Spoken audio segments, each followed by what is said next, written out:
It is Saturday afternoon. Just hauled a bunch of water and had a little bit of time here today just to kind of get back into the Mac project.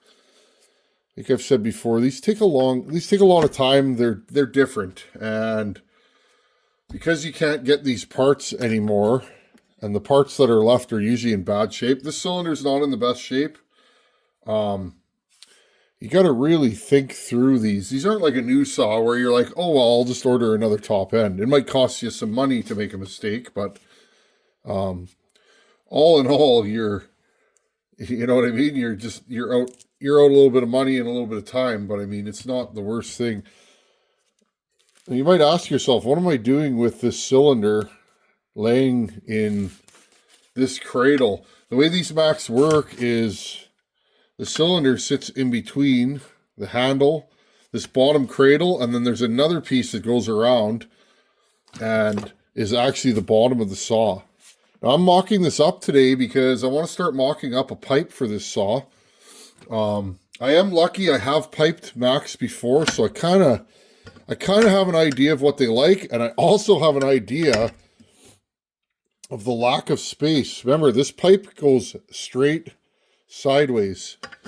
You're very limited to what you can do with these. Very limited. So the first thing I want to do is I'm going to bolt all this back together in between this cradle. Okay, and I'll show you guys how that works. I don't know what's left of this saw. I have parts and whatnot. I have parts from Buchan's 850 and plus whatever I got with this saw. This saw is mostly correct, and one thing I will say, and before I bought this saw, the one thing I asked is, how are these mounts?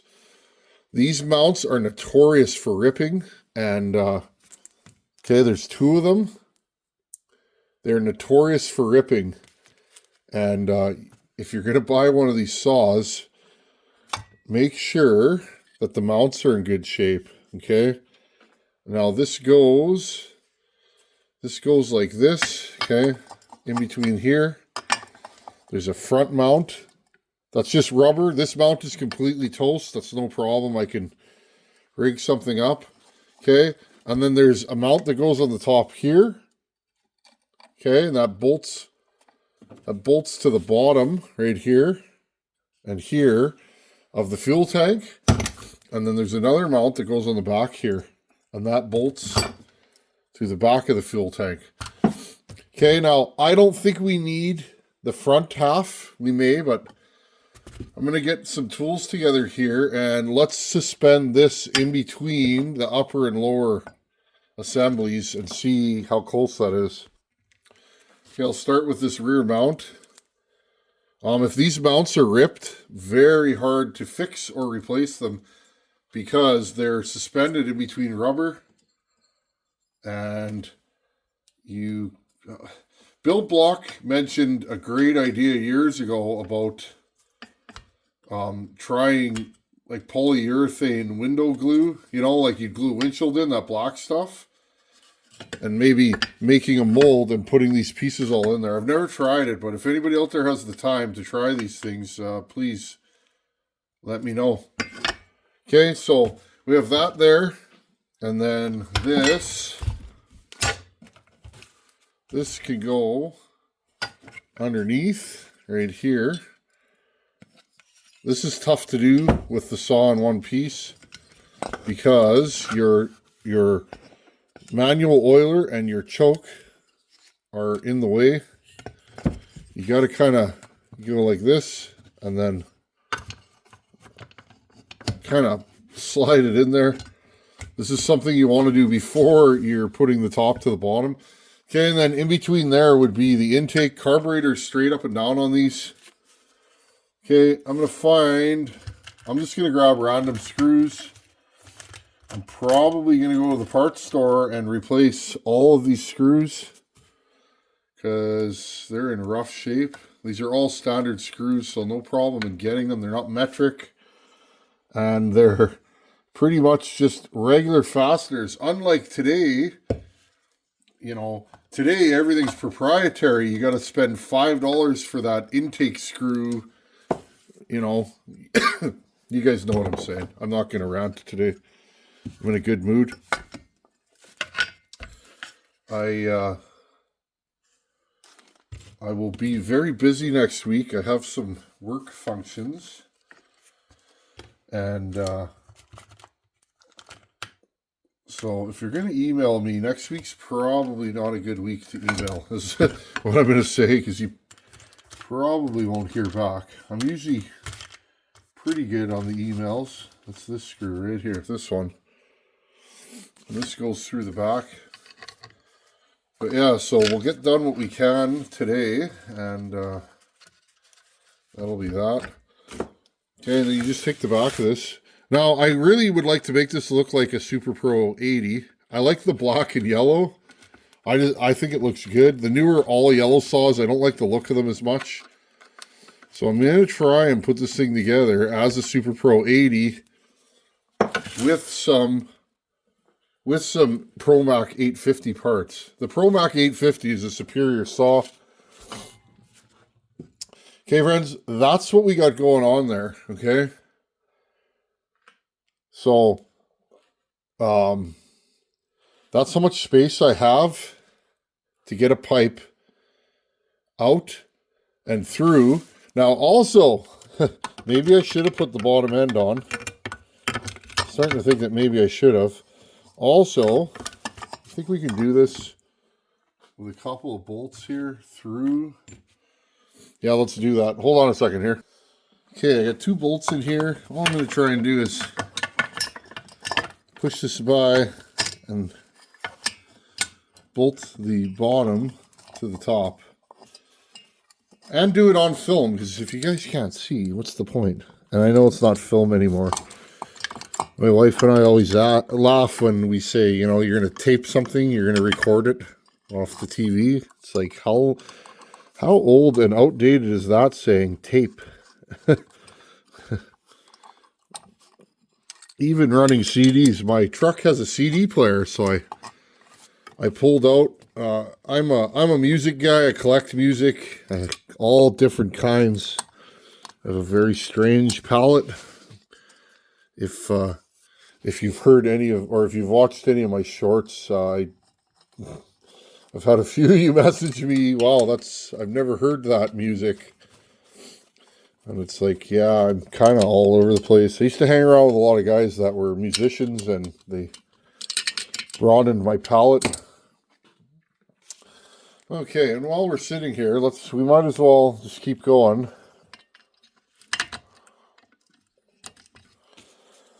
Okay, so that's how all that kind of looks. Okay. And then that sits in there. Okay. So that's kind of how you get the motor into the saw. I do have a couple of wraps for this saw, so this saw is going to be full wrap because this is going to be a West Coast saw. These side covers are all over the map. I'm not sure. Yeah, this one's supposed to be going in between a fin, but it doesn't really work. So, I don't know what's up with that. I think I have a few more of these somewhere. I'll have to look. Let me see. Buchan partially disassembled this saw when he sent it back to me, so I don't have the one off his saw. And this one doesn't seem to fit. I'm not really sure. I'm pretty sure it's because this fin's bent here, but this will do. Okay, guys, there.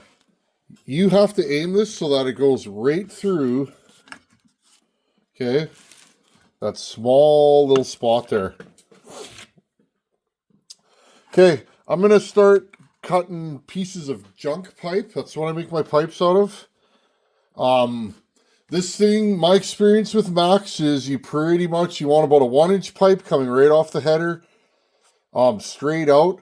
This one, I think I'm going to funkify it a little bit. I'm going to make it a little cooler because, well, that's just what I do. I'm in a chopper Harley kind of mood, so I'll jump right back in here.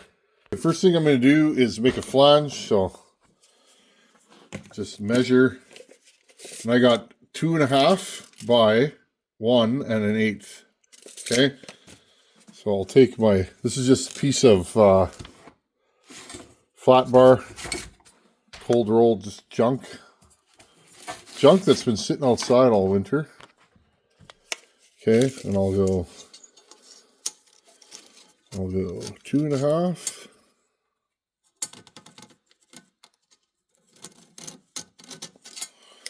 2.5 by 1 1/8. Something like that, and I'll just cut it off with my cutoff wheel. Okay, and we end up with something like that.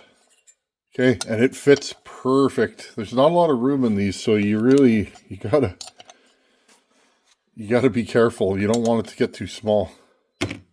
Now all I'll do is I'll use an original pipe with the plate we've built as a guide. Notice the pipe is not as wide as my plate, so I had to do some creative maneuvering. I'll probably have to grind this after again to make it a little thinner, but that's fine. You guys get the idea. Now I'll drill 2 holes in here. Okay guys, now I've taken the factory gasket, another thing that's hard to get. Okay, and I've lined it up on this plate, and I've scribed and center punched 3 holes in there. You can use whatever you want. You can use 3 drill bits. You can use a unibit like this. Whatever works best for your application and for the tools you have. I'm just going to drill 3 holes. I'm not going to fully grind this later. I will, when I'm done the pipe and I'm done welding it, I will go in here and I will grind out. Where the pipe goes. But this gives me kind of a rough idea where I want my pipe to be when I start bending and smashing pipe together. Okay, this is just a piece of random pipe from something. See what the problem is here, friends? If you go like this, you block the pipe, okay? And remember, we only have... There's also a heat shield that goes around the motor. So there's a lot going on here. I've thought of running the pipe forwards. Years ago I thought of that. And that's not going to work. Okay, friends, so you see, like right here, even almost flush welding this, we're going to be hitting. So I'm going to have to really modify this. The hardest part is getting it out. Once it gets out of here, I'll kind of know what I want to do. And again, descale all this, and you'll be safe. Don't put a rusty pipe on your saw. You'll learn that. You'll do that once and realize, whoa, I just blew my saw up. Okay, guys, it's a couple hours later. This pipe isn't done yet, but I think I've gone as far as I'm going to go today. Because I have to decide, well, 2 reasons, friends. Number 1, I'm taking my daughter skating, and that's way more important than building a chainsaw pipe, at least it is to me. Your mileage may vary. And number 2, I need to exit this. I need to exit this pipe in a way that's not going to burn bucking.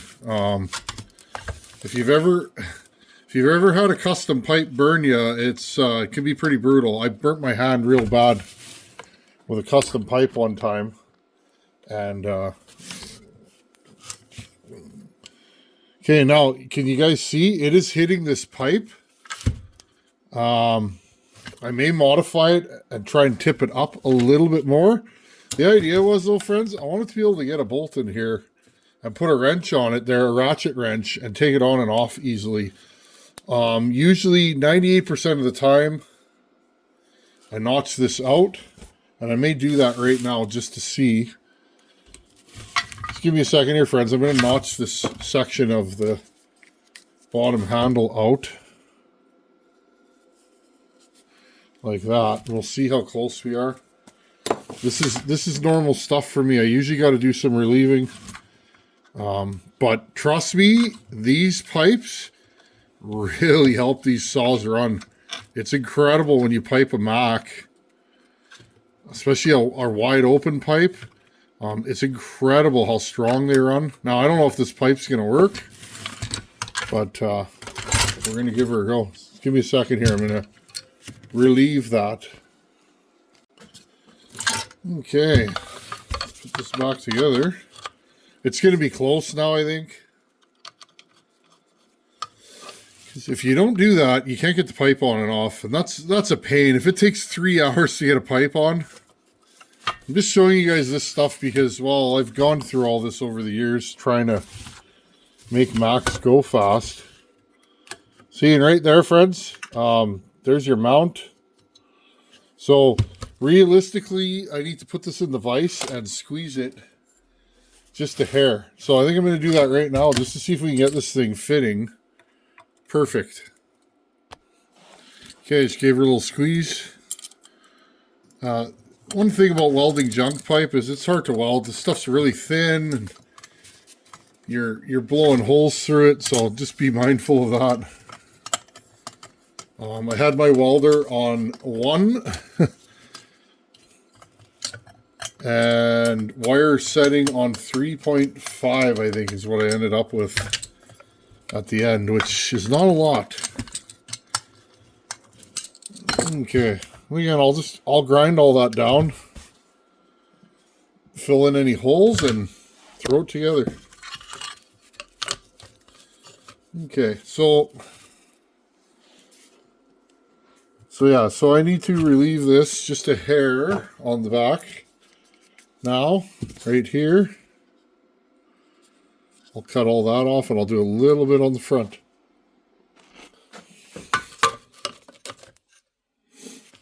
I think we got her. Okay, screw in the back here. Like I said, friends, these things take a long time to build. Another thing I've wanted to try is making new linkages and adapting a 372 carb to one of these. Okay, there we go. And it's about center. And the body of the saw is sitting straight. So I think we got her. I'll move you guys back here. Now again, I like the way this is facing now. It's not blowing onto the operator's hand or their leg. But when you flip this thing up sideways, if you're standing behind the saw, this thing would blow right at your face. So I'll probably... I haven't decided yet, friends, but I mean, I could probably nip this thing right here somewhere and put another 90 on it and just blow it out slightly so that when it's flipping up, it's blowing this way away from you. But these are the things I work out, you know, second day. It's mocking up the head pipe and getting everything to fit. There's also a heat shield around here that I'll have to modify. It's a lot, friends. Building a pipe for a Mac. These are probably the hardest saws to pipe just because there's so many, you know, things in the way. This goes underneath there. And you have to put the whole saw together and take it apart 50 times to get a pipe on it. This is perfect. This is just barely touching. Again, I can shim a few things and move a few things around and get that just perfect, I think. Okay, guys, I chopped this thing down. And I think we're going to leave her like that for now. It may be too open. 1 inch ID is the size of the pipe. You can see there's holes in there still. I'm not done welding this thing. Need to let it cool down, grind it good, and fill in all those holes.